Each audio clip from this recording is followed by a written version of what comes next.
Comment guérir des blessures invisibles? C'est vraiment une question qui mérite d'être approfondie, mais dans cet espace, je vais te faire un rapide séminaire par rapport à ça. Le but, c'est de te donner le moyen, une technique ou un cheminement qui te permet effectivement de commencer à guérir les blessures parce que c'est un processus qui est long. Les blessures invisibles, elles sont de plusieurs sortes, mais en général, c'est au niveau de l'enfance que les blessures commencent à apparaître. Un enfant, c'est une terre meuble qu'il faut, en tant que parent, notre responsabilité, c'est de donner les moyens à l'enfant de pouvoir avancer dans la vie, dans sa vie personnelle et dans tous les aspects de sa vie et de pouvoir s'épanouir, se réaliser et vivre qui il est, être ce qu'il est. Ce qui n'est pas évident dans le schéma de société que nous avons actuellement. C'est en train de changer, mais combien de personnes vivent en ce moment quand on voit peut-être parfois des personnes qui ont des responsabilités au niveau du gouvernement, au niveau de l'administration, sur le plan médical, en tout cas dans tous les domaines de la vie, quand on voit parfois certaines personnes, les actions qu'elles mènent, les gestes qu'elles font, les idées qu'elles véhiculent, des fois, on se rend compte qu'il y a quelque chose qui ne va pas. Des fois, on peut mal juger ces personnes-là. Et même soi-même, on peut être confronté à l'incompréhension de l'entourage, tout simplement parce qu'on a peut-être un comportement où on a des paroles qu'on prononce, on a des agissements qui ne sont que les manifestations de blessures invisibles. Ces blessures interviennent quand on remet en cause notre personnalité, quand on remet en cause nos capacités, notre potentiel, quand tout cela est remis en cause, et même notre physique quand il est remis en cause. Vraiment, ça peut être des blessures. Ce sont des blessures vraiment qui font que on adopte un modèle de vie, on adopte un comportement ou une manière d'être en société qui ne nous épanouit pas forcément et qui parfois peuvent mener à des situations très désagréables, à ce que on ne se réalise pas comme on aurait voulu. Des fois, on suit le mouvement, comme on dit, parce que d'où on vient, voilà comment les choses se passent, voilà les filières dans lesquelles on se spécialise, ainsi de suite. Et tout ça, c'est le modèle de société qui induit la manière dont on vit. Et donc, bien souvent, tu vas voir, et peut-être que c'est ce qui est en train de t'arriver, tu vas voir que, arrivé à un certain âge, tu n'es pas satisfait, tu n'es pas épanoui, tu trouves qu'il y a quelque chose qui manque à ta vie. Tu trouves qu'il y a quelque chose qui ne va pas. Et c'est à ce moment-là qu'un travail interne commence avec de la réflexion et tout ça. Alors, comment guérir des blessures invisibles? Il faut déjà, premièrement, identifier cette blessure-là, savoir qu'est-ce qui te dérange, qu'est-ce qui te fait mal, pas physiquement, mais qui te fait mal dans ton cœur, dans ton intelligence, qu'est-ce qui te fait mal? Qu'est-ce qui fait que tu ne te sens pas accompli? Et qu'est-ce qui fait que par exemple, il y a une couleur que tu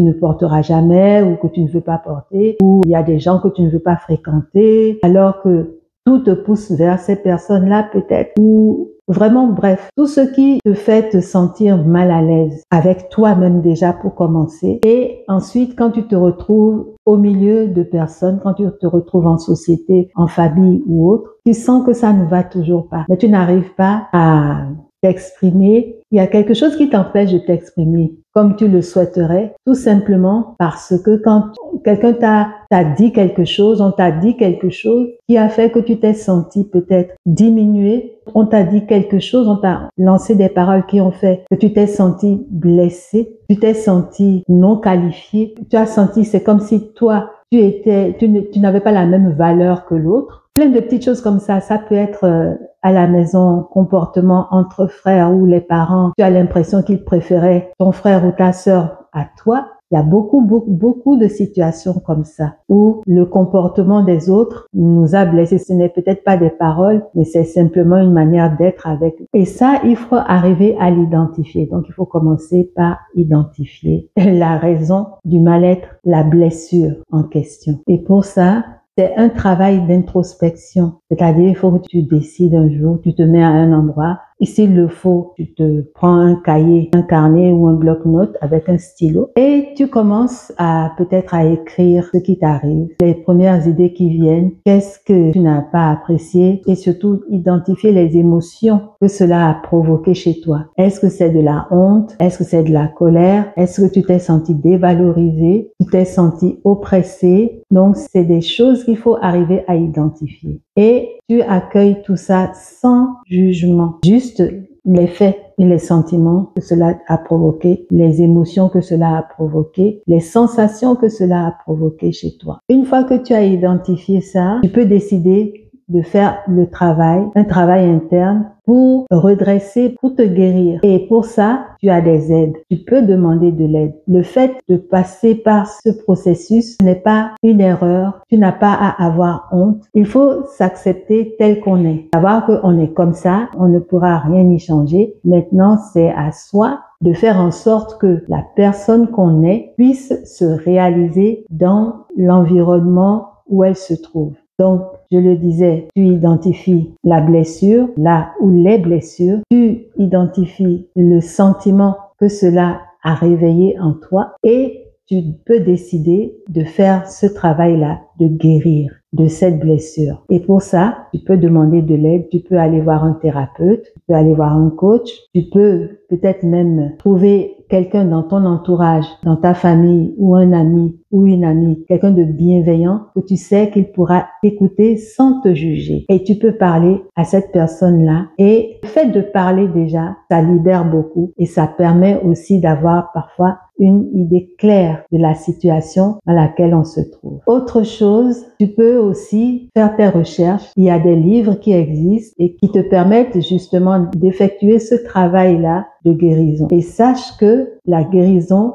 de blessures invisibles prend du temps. Il faut être patient. Il ne faut pas penser que tout de suite les choses vont se régler dans l'heure ou dans le moment où tu as fini de faire ce travail-là, ça va arriver. Non, parce que toutes les blessures ne se révèlent pas en même temps. Tu vas en identifier une, tu vas amorcer ce travail de guérison. À un moment donné, il y a une autre blessure qui va peut-être se révéler, ou alors cette même blessure-là qui va se réanimer et qui va te faire comprendre que non, il y a encore du travail à faire de ce côté-là. Donc, sois patient envers toi-même et surtout, ne reste pas dans le domaine du négatif. C'est-à-dire, il faut que tu arrives à repérer aussi ce que tu as fait de bien, ce que tu as fait et qui te valorise, ce que tu as fait et qui te permettent de te sentir accompli. Qu'est-ce que tu as fait et qui t'a rempli de joie? Qu'est-ce que tu as fait qui t'a senti être utile aux autres? Donc, tu peux lister toutes ces choses-là. Je vais te raconter l'histoire d'une amie. Il n'y a pas que celle-là. J'en ai plusieurs autres qui ont été blessées comme ça aussi et qui m'ont fait part de leurs sentiments de colère vis-à-vis des personnes qui leur avaient parlé au cours de discussions, de disputes. C'est vrai que dans la dispute, bien souvent, quand on est en colère ou énervé ou agacé par quelqu'un, on peut sortir des paroles qui sont des flèches et qui vont blesser l'autre. On ne s'en rend pas compte. Et ces amis, je les ai écoutés. J'ai pris le temps de les écouter. Et tout de suite, après, je leur ai proposé des exercices pour leur permettre de s'apaiser, déjà pour commencer, et de se débarrasser des pensées négatives, des phrases négatives qu'on leur avait jetées comme ça à la figure, je dirais, des phrases négatives qui les avaient atteintes dans leur personne intérieurement. Donc, il y a un de ces exercices-là que tu peux mettre en pratique qui est tout simple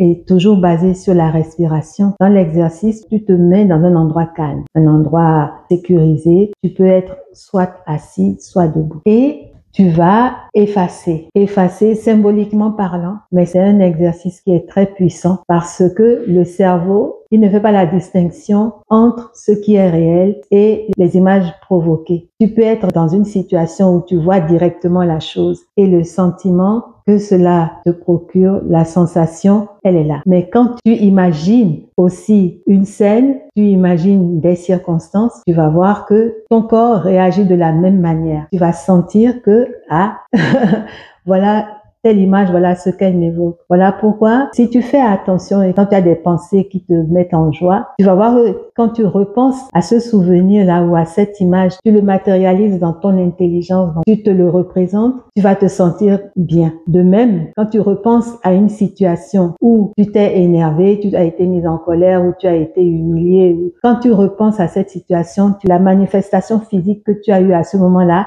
elle se répète. Donc, le rôle du mental est très important. Notre cerveau, il faut comprendre que le cerveau ne distingue pas les différentes réalités de l'imagination. Autant tu as les mêmes réactions quand tu es dans la réalité, autant tu as la même réaction quand c'est dans l'imaginaire parce que ton corps, il réagit de la même manière. Donc, voilà la méthode que moi je te propose déjà pour amorcer la guérison de blessures invisibles. Tu te mets dans un endroit calme et tu imagines que tu as des tableaux. Tu as 2 tableaux ou un seul ou un grand tableau. Tu te concentres sur toi-même. Tu projettes sur ce tableau les phrases qui t'ont blessé, qui t'ont fait mal, rapidement comme ça. La première phrase qui vient, la deuxième, ainsi de suite. Tu les mets jusqu'à remplir ton tableau. Maintenant, on a projeté ces phrases-là sur le tableau. Imaginons que c'est écrit à la craie. On va prendre le chiffon et on va les essuyer, les effacer complètement. Donc, comment cela se fait? Soit tu es assis, soit tu es debout. Si tu es assis, sois bien calé sur ta chaise ou ton fauteuil, les pieds bien à plat sur le sol, le dos droit, la tête dans le prolongement de la colonne vertébrale et tu te poses tes mains sur tes cuisses. Si tu es debout, tu te campes bien sur tes pieds, les pieds écartés de la largeur du bassin,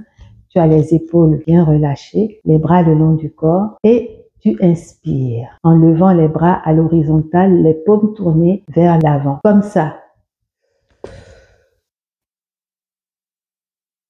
Tu bloques ta respiration et tu fais le mouvement d'effacer ces tableaux-là en ramenant tes bras vers ta poitrine. Une fois qu'ils sont arrivés près de ta poitrine, tu souffles et tu lâches tes bras, tu relâches tes bras. Et tu fais ce mouvement-là 3 fois. Une fois que tu as fini de faire tes séries de mouvements, tu te poses, tu fermes les yeux, tu accueilles les sensations. Peut-être que tu te sentiras beaucoup plus légère ou léger. Peut-être tu sentiras vraiment que tu peux faire ce mouvement-là, que tu as la capacité d'agir avec tes bras. Peut-être que tu sentiras un relâchement au niveau de tes épaules, peut-être même au niveau de la poitrine, mais tu te rends compte surtout, que tu prennes conscience que tu as la capacité d'effacer tout ce qui a pu te blesser, les paroles blessantes, les émotions négatives. Tu as la capacité, tu as le potentiel de les effacer. Voilà. Peut-être que toi, tu as d'autres techniques pour amorcer une guérison des blessures invisibles. Si tu en as, je serais contente que tu me les communiques dans les commentaires. Donc, j'espère que ce mouvement va t'aider à effacer du tableau de ta mémoire toutes les négativités qui ont pu survenir, toutes les choses négatives qu'on a pu te dire, tous les comportements qui t'ont blessé et que tu pourras amorcer un début de guérison de cette manière. Donc, je te souhaite une très belle journée et surtout, prends bien soin de toi.